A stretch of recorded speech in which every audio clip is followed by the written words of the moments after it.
morning from Swansea, wrestling fans. I'm your host, Ben Allison, and you are watching Wrestling Republic's daily broadcast. It is Wednesday, April 2nd, 2025, and we have a lot of news topics, a lot of news stories to talk about from the world of professional wrestling, and I have a fantastic panel to do it with me. Let's kick things off with the man who I'm still getting tons of messages, Clark, about your take about the WrestleMania Triple Threat match.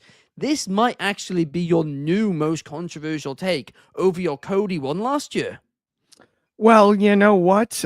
Keep sending them because I love the engagement. I'm happy that you have an opinion on it.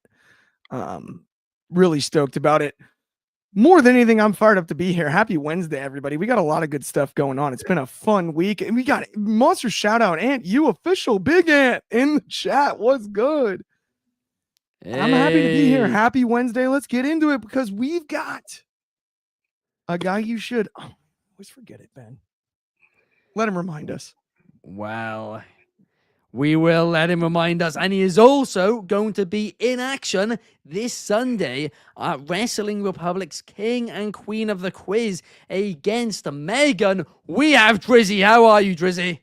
Good morning, afternoon, and evening. It's the guy you should believe in. Making his return to the daily broadcast. He is Dryzzy, the wrestling plug, and your soon-to-be King of the Quiz champion.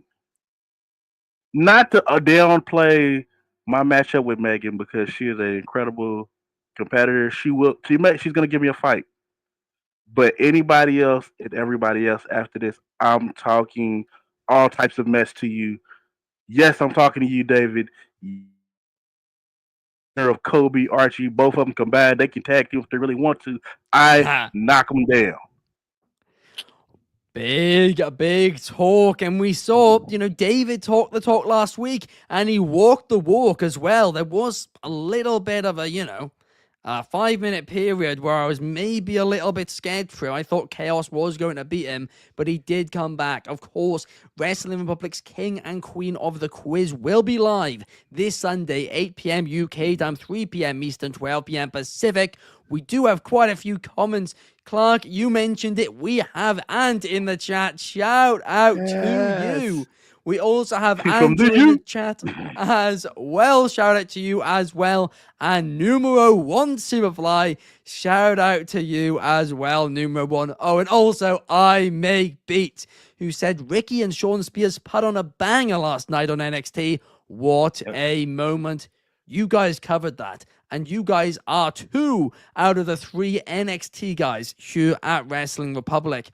So I thought, what better opening topic to talk about than to discuss who should be called up from NXT after WrestleMania? Clark, kick us off. Who do you want to see head and get that call up post-Mania? So I've got a quick list, and this is a great one, and I Make Beats with the perfect timing. Kalani pinned the future GOAT Roxanne there. Yeah, Kalani's first on my list of should-be call-ups. She's been ready for quite some time. And I think she's also in a position since she's won the title and now lost it. And where she's at on the roster, there's not a lot left to do. It's time for Kalani to join that mid-card title scene, whether it be challenging maybe a Chelsea Green or over on the Intercontinental title side. Either way, I'm cool with it, but Kalani Jordan, no doubt, is ready-made. Bell to bell, I think she might be the best of the bunch, except for one more. Sol Ruka has to be called up. Sol Ruka's so ready, it's not even funny. And she doesn't need to have a gigantic big run with titles on NXT to be called up. She's just ready. It's time. You know what I mean? Let her go on to the main roster, no doubt about it. And last but certainly not least, I think it's finally time for Trick Williams. I'd love to see Trick Williams called up to the main roster because he's run out of great things to do on NXT. And that's why we've had to see a little bit of a flip personality-wise in that triple threat promo last night with Obafemi and Javon Evans. It's time for Trick to move along and head to the main roster. But those are my 3, and I'm going with it. Fair enough. And I really do like 2 out of the 3 shouts. The only one I am going to play devil's advocate for a second about is Sol Ruka, right? I think she is a tremendous talent. I actually think she's got one of the highest ceilings out of anybody in NXT. But I do think that, and it's crazy saying it's too early considering how long she's been in NXT, but she hasn't really been, at least in my opinion, in the main event scene in NXT's women's division for long enough. What it reminds me of, and obviously this did not work out for the particular star I'm going to name, but you saw Matt Riddle was similar in that sense, where it was just it was obvious the talent was there for the main roster. I think Sol, head on her shoulders wise, compared to Riddle, can handle the pressure of the main roster already, and she's ready. I don't want to waste her best storylines, and I'm not saying it's a waste if it happens on NXT, because NXT has great storylines. But I think Sol is so ready-made, we don't need to tell that many of her best stories over on NXT. It's time to just let her go. I just worry she's going to be in a similar situation to quite a few other recent NXT call-ups, where they get called up a bit too early and they get lost. You know who would be a better example? Almost would be Damian Priest. Damian Priest. He was still North American champion. He was North American champion, but right, like the way, I mean, he took a gigantic step up when he ended up on the main roster. If you really think about it, right? North American champion to world heavyweight champion. Come on, man. Right? That's some big time stuff. That was over years too. And I think that's possible with Sol Ruka as well. But my point is, I think Sol, everything from the look to the in-ring work to the promo work, she's ready. So there's no reason to. She's just going to take up time on NXT that could be used for someone that needs the bringing along. Is my only thing, right? I hope you are right. Because she's also not in a position like some on NXT to be the veteran influence on the younger talent. She's a young talent herself, but she's just, to me, she's crossed that threshold of she needs more work. I don't think she does. Do you think she's there though, promo wise? Like that's the one thing. I do. It's like I'm not having a go at her promos, but I just don't think she's had enough of them at a high level yet. I see where you're at with that one. I see what you mean with that one. I still think Sol Ruka has some work to do. I think she still has some work to do. We forget. I know it doesn't seem like it, but as long as she has been in NXT, a couple of those years were hindered by injury. So she may not have been able to do all the other work that everybody else is doing because she's over here working on 2 messed up knees. She's kind of the vice versa of Nikita Lyons, who's somebody else, been there for a while, but because of injury, still there trying to work through everything, trying to get back to where you're supposed to be at. But I don't think it's time for her to leave just yet. When it comes to the promo thing, though, I will say, she has a very West Coast delivery to her promos, and I think we will be stunned in the years to come at how good she is on the microphone. It's very West Coast. It's very surfer, and it's cool. Like I think she's gonna surprise some people on the mic with some clever lines. She's stealth funny too. A lot of people don't catch that. She's stealthy funny. I think she has so much potential. But what about you, Dryzzy? Who would you like to see get the call after WrestleMania? I say this every week on Off the Air. The NXT women's division is the best division in all of wrestling. But at the exact same time, it is a double-edged sword because as deep and strong as that division is, there are entirely too many women in that division right now. Problem of having these veterans who are ready to go and these next group that's ready to hold NXT up and push that bar to where it needs to go to train even more. And I got 2 factions that definitely will help alleviate some of that pressure of it being such a strong, fat division. One of them involving a man who definitely needs to be on the main roster, the Metaphor. I'm gonna take Ora Mensa out of it. I know he is a major part of that faction, but I'm gonna take him out of it. But Noam Dar, Lash Legend, and Jakar Jackson. Jakar and Lash have been ready for the main roster since the last Saudi show. They went overseas, got a great response, put on a good match, and have periodically on different spots on SmackDown and Raw have been very vibrant things to see. Great people there, and definitely could beef up the tag team division. Noam Dar definitely is an asset to any division he's in. He definitely, I could see him fighting for the Intercontinental title or the U.S. title and being a hold of that belt and be the equivalent of what he did with the Heritage Cup in NXT. Last but not least, I am going to say I want Chemical X to come up. Tatum Paxley as a full finished product. Gigi Dolan a full finished product. They discovered something great, putting them with Shotzi and making that faction. Definitely could go on the main roster and definitely beef up that tag division and beef up the mid card division. Shotzi is a incredible person that I would love to see have some type of intercontinental title run, and she gives a bit of a rugged. Chemical X in general gives a bit of a rugged anti diva, anti sexy, anti any. They're just kind of more like street fighters. They just do stuff and it works. Not saying that that's bad or anything, but styles make fights, and that is a great style that is missed in. I think is missed in all of women's wrestling because it's always refreshing when you see the scrappy women who are just trash can fighters that are more hardcore than the pretty, elegant, and technical and the high flyers. It's a brawler style that is not seen too much in women's wrestling. I could not agree more. I love that shout. I really do. Like you said, can really beef up that women's tag team division on the main roster. And I think it'd be perfect, I think, for Shotzi as well to get that spotlight. DCX Warlord would like to see Soraya added to it. I mean, that could be. I mean, I actually wouldn't be against that. I don't hate that at all. I think it's a good fit. Yeah. Maybe actually, you know what? Shard obviously doesn't like it. He's not a Soraya guy. That's because he doesn't want Soraya anywhere near Tatum Paxley. Of course, his greatest of all time. Numero one to SmackDown needs call-ups after WrestleMania. No doubt about that. They needed call-ups about 2 months ago when they went to 3 hours, but they just didn't really do any. I Make Beat says Metaphor is a great shout. Sorry to interrupt. My favorite thing in the world is as soon as the conversation turned to Tatum Paxley, Shot just started going all caps. He said he went all caps before that, and then just all caps now. He went all caps. He stopped working. He stopped working. He put the baby there. Like he told the baby, "Look, no, wait, Tatum needs me. You stay." Full caps lock. No, we are not.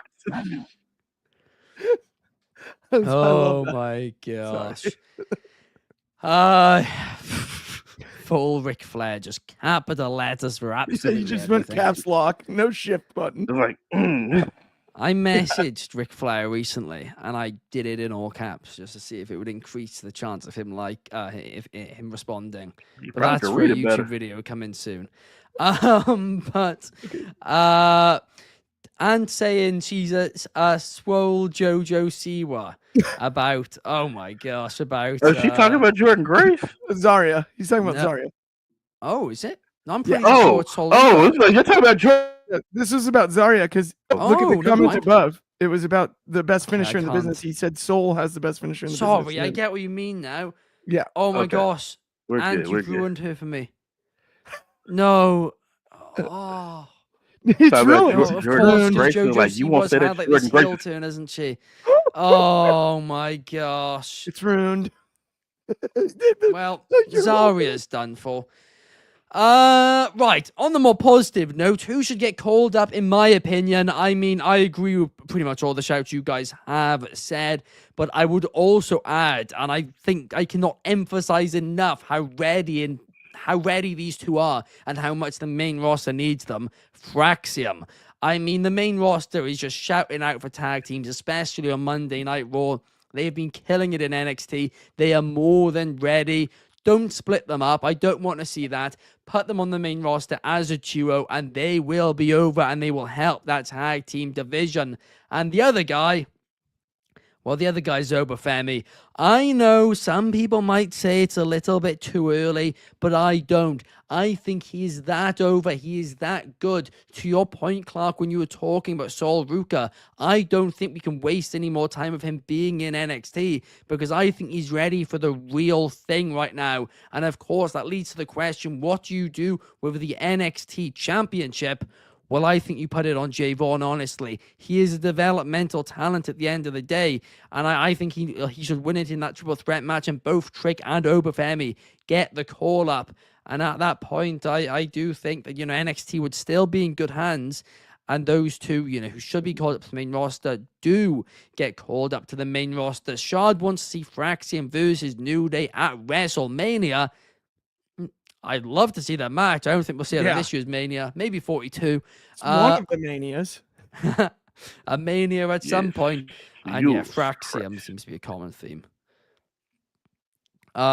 Jay Vaughn deserves the NXT title, says DCX. I completely agree with that too. And of course, one match which we never saw in NXT, despite the fact they had a crossover, Obafemi and Braun Breaker. Oh, we know, Ben. That's we know a Mania how much match. you love that. That's a Mania match. That will make you foam at the mouth. That's big meaty men. That's a big meaty men classic right there. That's unstoppable force, immovable objects type stuff. March last year, I said Obafemi and Braun Breaker were going to be this generation Stone Cold and Rock, and everybody went nuts at me. I got crucified for that comment. Comments flooded with hate. Fast forward 13 months. People are starting to agree. Yeah. You mean like when I sat there and said the NXT women's division is the best division in all of wrestling? Exactly. And now, I mean, it's been facts. Hasn't now it? I can't say anything about what I they said. have Roxanne saying on live TV. Also, that means that Roxanne watches off the air. Yeah, we know some Thanks NXT wrestlers do. We've seen them repost it. So, could well be the case. Clairvoyant Ben. I love that. What does that mean? Google it. That's hilarious, actually. It's a joke. It's a funny joke, but don't worry about it. A person who claims to have a supernatural ability to perceive events in the future or beyond normal sensory contact. There we are. In other words, I speak facts. Thank you very much, Sant. But now let's move on to the next topic.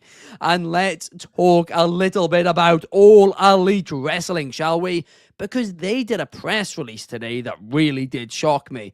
And that's that this year's AEW All in Texas, it says All Out on the graphic, that is wrong. All in Texas is going to be at 2 p.m. local time. That is 3 p.m. Eastern, 12 p.m. Clark's time. Clark's going to have to get up for it. And then in the UK, it's 8 p.m. So I'm thrilled. Great news for us in the UK. But the question is, why is this happening? And the leading theory is because WWE have scheduled a Saturday night's main event for that day. And of course, it's their biggest show of the year. Pardon? What's the exact date again? There's no other sports things on that day. No, I did what's look. the exact date? I have no idea. Of the calendar. I don't like sports Saturday night's main event. I should know it off the top of my head, but I'm gonna go ahead and tell y'all now. I'm not watching Saturday night's main event. It's pointless. It really Saturday, is pointless. 12th of July. The 12th of July. Yeah, let me go ahead and put that in my book to not watch that. What's going on that day? Is All Out? I'll watch All Out. All in. Sorry, all in. All in one. Out's gonna be in Chicago. Definitely have me. All in has me. Well, you can watch them both now because it is earlier in the day. But Clark, what's your thoughts on this? Could we now see more pay-per-views earlier in the day as well? Because we have seen WWE when they do pay-per-views earlier in the day, admittedly, not this early. They have been performing better. What's your thoughts on it all? This is right up my alley. Noon Pacific. Are you kidding me? 3 o'clock on the East Coast. I grew up tailgating in the morning, making a big breakfast before 10 a.m. NFL games. In the fall, 10 a.m. tip-off. College basketball in the spring. And then pro wrestling in the summer, a little later at night. I dig the noon start. That doesn't bug me in the least. What do I have to complain about? Not only that, you can watch it live now, Ben. We can watch it over stream together. This is ideal. I have no problem with this. if it's getting out of the way of WWE, sure, that's an easy little like low-hanging fruit to pick. If you're trying to make fun of AEW, it's also a smart business decision. It is Now smart. wrestling fans can watch both. So what? I dig the early start time. I wish more pay-per-views started early. PLEs, all of it. I don't mind when it's earlier in the day, and then you can get up, watch, dedicate the morning and afternoon to it, and then you have the rest of the night on a Saturday or a Sunday or a Friday to do whatever you want.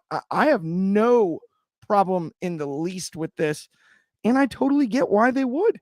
The other thing is, it's 2:00 in Texas. That's a great time to do something on a Saturday in Texas. So it makes perfect sense locally. Now, all of a sudden, you can get more families at the show than you would for a later start time. Now, all of a sudden, it's easier to get in and out of because it's going to be less trafficky than it would be at night. I have no issue with this. I think it makes perfect sense. I think it's funny that it became topic fodder-wise for criticism of AEW. I think that tickles me.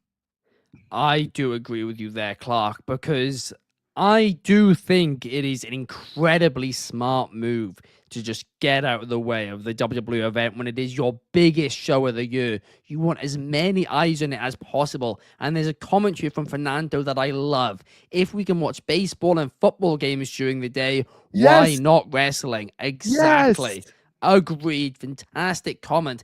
But a few viewers and a few people, a few followers of ours who live in Texas have written in today, Clark, because there seems to be a little bit of a concern among people who live in Texas that 2 p.m. being in a stadium for a wrestling event, it could be a little bit dangerous in July heat-wise. Oh, that is a possibility. I will say though, isn't Globe Life also temperature regulated? If I believe that, So one of they the have most high-tech ones.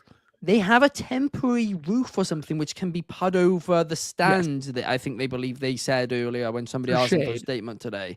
hot and But humid. again, I don't know how much that particular part is going to do. To be completely honest, the temp isn't going to drop at night by comparison. Oh, I understand okay. the concern, but it's not going to drop drastically enough that it would deeply improve the show. If it's hot and humid in Texas, it's hot and humid in Texas, even at night. Like you're running the air conditioning. Yeah. It's gonna be sticky. It's gonna be sticky. You're gonna be touching each other. Sticky, it's gonna be humid. It's gonna be Texas, but I mean that is just what it is. I think Globe Life though, like again, they have a lot of good technology. I mean, they even have like the misters up on the concourse, if I remember correctly, to cool people down for when it's really hot during the summer. They've got the temporary roof option. There's definitely options. It's not Globe Life. I keep calling it the wrong park. It's whatever, AT&T Park. And most importantly, there will be beer. There will be tons of beer. Ice cold. There will be. Ice cold on draft. And you're allowed coolers, apparently. I mean, that's not what I'm trying to search here. I'm trying to find out if they have coolers in the arena, but They do in the stadium, if I remember correctly. They've got like the they've got like the misters that you can go to up on the concourse. Because I've seen the controlled. Yes, it is. Globe Life Field, the home of the Texas Rangers, is a state-of-the-art climate-controlled facility with a retractable roof, ensuring comfortable temperatures for fans and players, even during Texas's hot summer months. There we are then, guys. We'll be just fine. Their statement. Oh, by the way, how about I had Globe Life correct? There we go. I was like, do I have the wrong sponsor? I feel like I'm saying the wrong park. I did say it earlier on. Like, no, but we're good. I like convinced myself for a second there while we were looking it up. I was like, no, it is Globe Life. Yeah, AT&T's Fernando says it's hot no matter what. Yeah. Shah doesn't like the fact it's in Texas. He wants it in DC. Oh, gosh. And yeah, I agree with Soul. Early wrestling for us in the UK is always a win. You're not going to see me complaining about this. In fact, you can see I have a smile on my face. It means I can watch it live and I can enjoy it live. Ideal. At a decent time. Exactly. Easy. I mean, like, for example, this Sunday, Dynasty, if I watch it live, I'll be going to bed about 6 a.m. Ooh. And it's difficult. It really is to decide. But it makes sleep a little tough. I've done it before with you guys for the Never gonna do that again. You guys got it. Y'all are Yeah, better than New me Japan. in every way when it comes to this. I was Yeah. no good the rest of the day. I don't see how you guys do it. It is honestly so awful. But up next, we need to talk a little bit about Bret Hart because he did an interview, and well, there I've got the comments up now on the Ariel Helwani show yesterday.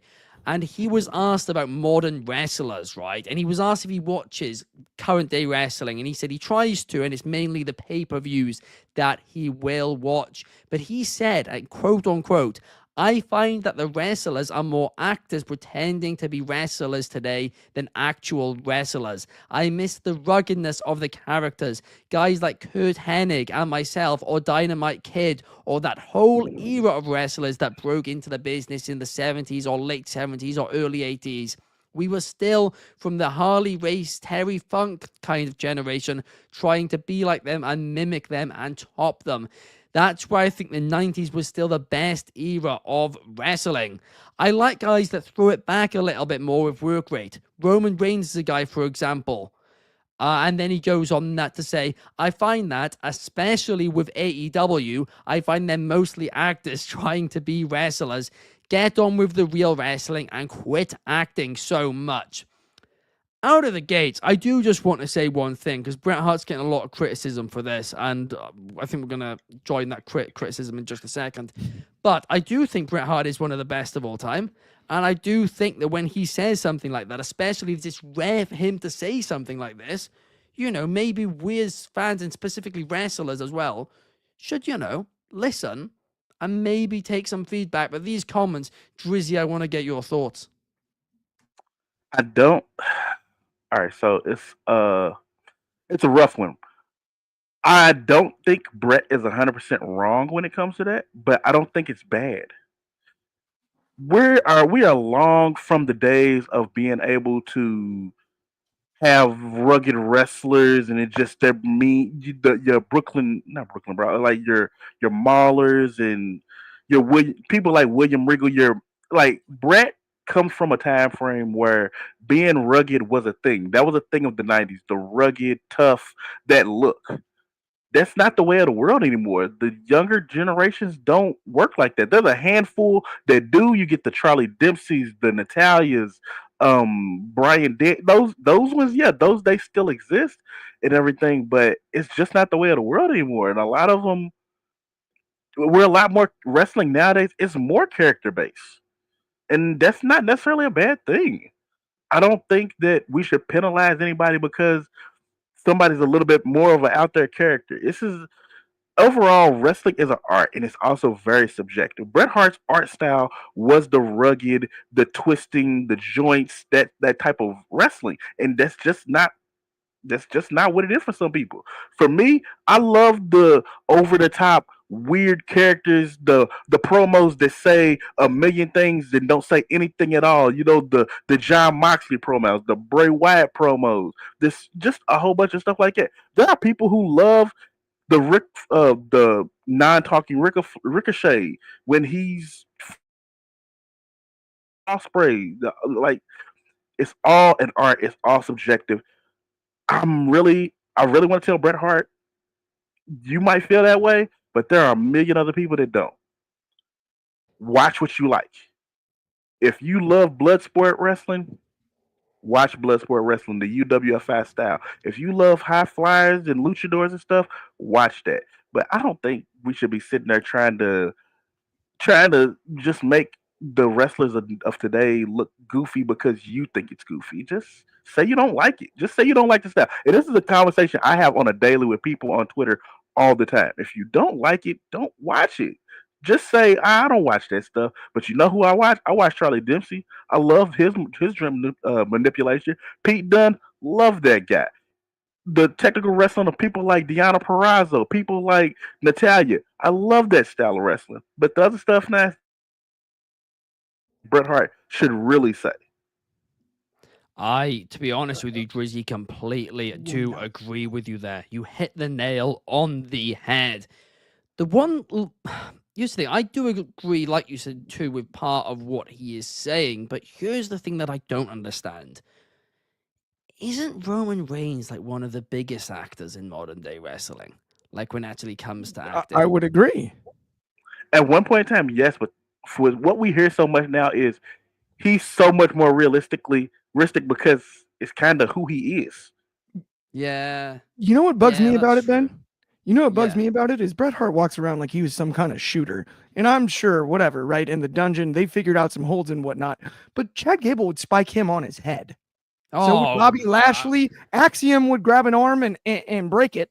He's a Brazilian Jiu Jitsu black belt, legit one, no less. Who's he talking about? Like, who's he really targeting here? And it's silly to me. It's so bitter. Just like it's the guy that goes like back in my day. It's knock it off. Knock he it doesn't off, do it Brett. much This, though, which is why I don't have as much of an issue. Like this I is think he really the does it first more time he often said than it. we even I realize. He feel like does all kinds of stuff like that, like where I it's feel like like they probably caught him on a bad day. Maybe. I'm absolutely sure everybody is allowed to have bad days. They may have caught him right after a bad day. He might have sat there and had something to caught him and left a bad taste in his mouth. And he's like, you know what? I just don't. Yeah, there's too much acting and stuff like that. He might but have been talking to himself during that. Who actor Oh. knows? wrestler is such a goofy thing to say. Right, okay, I think we misunderstood his comments. So apparently what he was referring to was like in the ring looking like acting rather than it looking Then it looking like wrestling. like I a get it. real right, yeah. Yeah, that's what he's saying. Like Some of that stuff, it Okay. is impossible to make look as real as you want it to be. Yeah. I agree with I There's do agree there's too many kickouts nowadays. That I'll agree with. But other than that, I think I mean I don't I think it's think it's that just sad. different to the I think it's 90s. sad he's this sad. I don't think he's sad. I just think I think it's really think sad. it's just a bad day. I'm a big Bret Hart fan. Same. I just think he may have had a bad day, and I think maybe we, I need to hear the quote come out of his mouth because I am a definite believer of emphasis in words because you can make 1, 2, 3, 4 sound like fuck. So He it's wasn't shouting it, by the way. He was just yeah, talking it yeah. normally. He It's wasn't like like getting all angry. He was being very yeah. calm when he was So delivering it. yeah. So it's like I want to hear it. So that's just what I that don't is. know. Like I don't like it's punching down because he's not going to wrestle any of these guys either. So like, what's the point? DCX Warlord isn't wrong. Bret did do it in the late 2000s. But I Make Yeah. Beats said Roman is a performer, but he's great at it. But he is 100% an actor. I mean, he is. I don't agree with this, Soul. Bret was the best in the world. Now he's the biggest moaner in the world. No, he's not. This is like the first criticism we've heard No, from he's him not the in like a biggest moaner. longest He time. he does whine, but not that Does bad. he? Unless so He does. Goldberg, I He don't does. really think he does. Well, Goldberg, I was going to say he does. Well, yeah, but that's a different thing. Like he hates Goldberg, doesn't he? Kicked him in the head. Yeah, I mean that's just Hard. generational hatred. It's like Drew McIntyre and CM Punk, but real life. You know what I think is he should have got out of the way. That's terrible. I don't mean that. Sorry, Brett. That was a joke.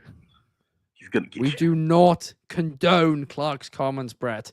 We do not at all. all But love. do we condone tonight's AEW Dynamite card? Let's get into it because we do have a little bit of a stacked one.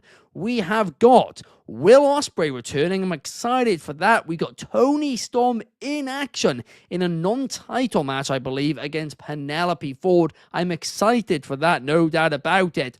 Also, the Rated R superstar Cope will be in action against Claudio Castagnoli. I'm not excited for that purely because Cope and the Death Riders, I want it done. Please, please, please.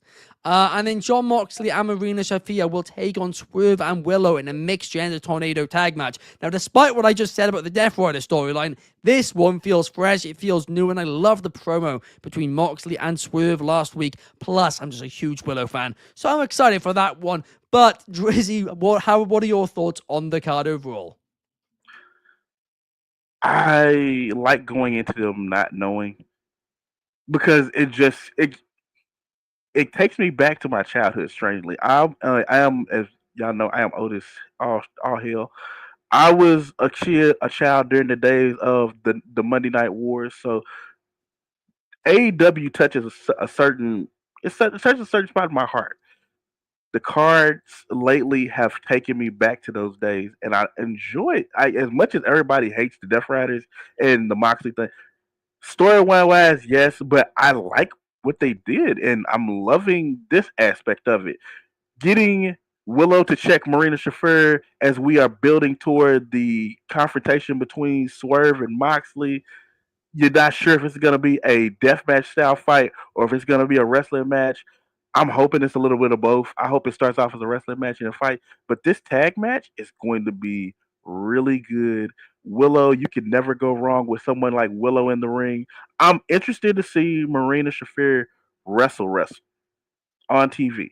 It's been a while since I've seen her do anything, any type of actual wrestling on TV, and I don't know if I've missed anything in the AEW spheres of shows, but I really am happy to see her on in the main event scene like this in a tag match, doing something a little bit more than being a heavy. Yeah, I do agree with you. I am looking forward to that one tonight, no doubt about it. And I agree with Fernando. Willow needs to pin Marina in this match. I mean, Willow needs to pin whoever she's facing in whatever match she is in my personal opinion, too. But, Clark, what about you? What are your thoughts on tonight's Dynamite card? So when it comes to Claudio and Cope on paper, man, that's like, it's exciting. Like, we forget Claudio Cesaro beat Seth Rollins at WrestleMania really not that long ago, right? And this is a huge matchup. It's awesome. My only complaint is just the fact that it's a part of this Death Rider storyline still. It's not going to be what we want it to be. I hope they put on an amazing match. But more than anything, I'm looking forward to Willow Nightingale. Willow Nightingale, I've believed in since the minute I saw her walk on screen. She has whatever the it factor is in spades. She's got a royal flush of spades when it comes to the it factor. Willow Nightingale is a star. She's got maybe the best smile in wrestling. How can you not be happy when she smiles? Period. Everything about it, I really, really do now at this point. I saw her, in the Dudley garb alongside Ruby Soho go off the stage, hit a power bomb. She's capable of anything you ask her to do. It's time to strap the rocket ship to Willow's back. She's put the work in over and over and over and over and over again. I hope this is the beginning of a springboard and a run this year for Willow Nightingale that we will never forget. That is what I'm looking forward to the most. And I really, really, really want to see her get the win. Absolutely. We're all on the same page there. Also, another thing which I forgot to point out is the men's and women's Owen Hart bracket will be revealed tonight as well. That's exciting. Yes. Before we know the bracket, before we know the lineups, obviously we know certain wrestlers like Will Ospreay will be in it. But I'm going to ask both of you really, really quickly and catch you off guard. Who are you guys taking as your early picks for both the men's and women's? Clark, do you want to go first? Okay, men's, I'm actually going to go with Ospreay. I think it makes sense for Will to win it. So on the women's side, honestly, this is tough. You know who I'd love to see get the win in this one, because I think it could maybe reignite some old stuff, is Thunder Rosa. If she's healthy, Thunder Rosa to win it on the women's side, I think would be really cool this year to reinsert her into sort of the main event picture. The way that she was. Yeah, the Texas ties, all of that. I think Thunder Rosa is my pick on the women's side. Those are two great shouts, because of course the winner challenges, for the titles at All In as well. So, and for that reason, I mean, I'm hoping they change this. I'm really hoping they've changed this, but I think it's gonna be Darby, isn't it? I think he's gonna be back tonight. But Dryzzy, what about you? Who's your pick for it? I am gonna go for the men's Jay White. I feel like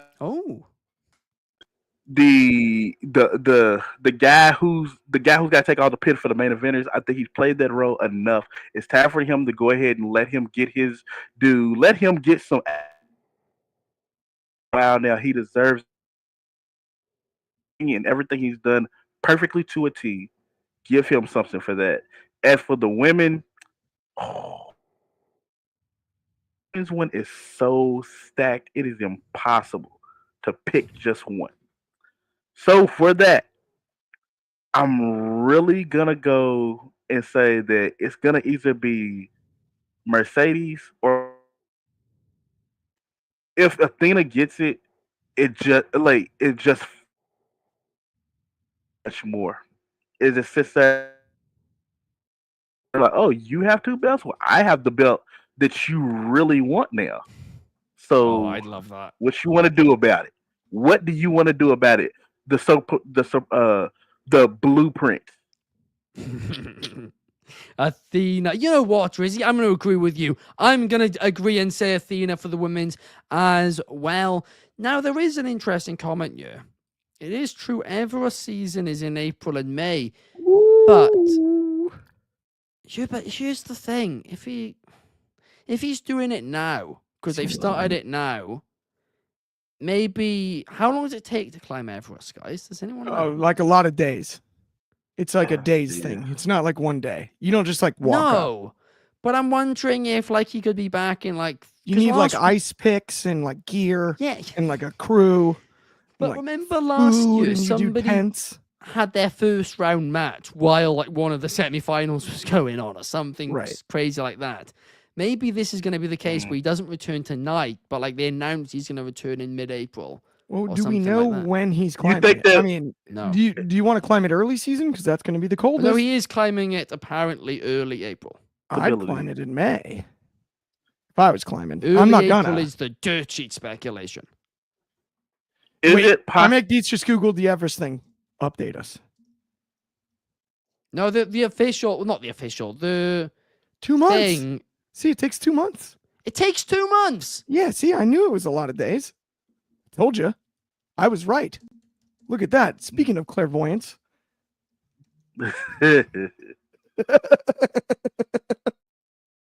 How about that? Yeah. Is it possible they just treat him as they need like because when's the Owen grills? This is an elaborate process. You don't just walk up. Please say this means that Darby Allin is not dethroning Jon Moxley. Yeah, Please, you have to do it in Will stages. Ospreay. I make Beats is correct. You have to do it in stages. There we are. Will Ospreay and Athena. That is they were my picks, right? I'm gonna copy you, Dryzzy, on that one because that is really what I want to see. So I'm gonna copy one of each of you guys'. But thank you guys so much for watching today, and thank you guys for helping us in the comments too with all this Everest nonsense. I mean, who wants to be on a mountain for 2 months? I think skiers. People are weird. Snowboarders? They like doing stuff. It's a little too extreme for my liking. Ice fishermen? Who my knees shake going upstairs. Come on. Outside of that, I really don't know.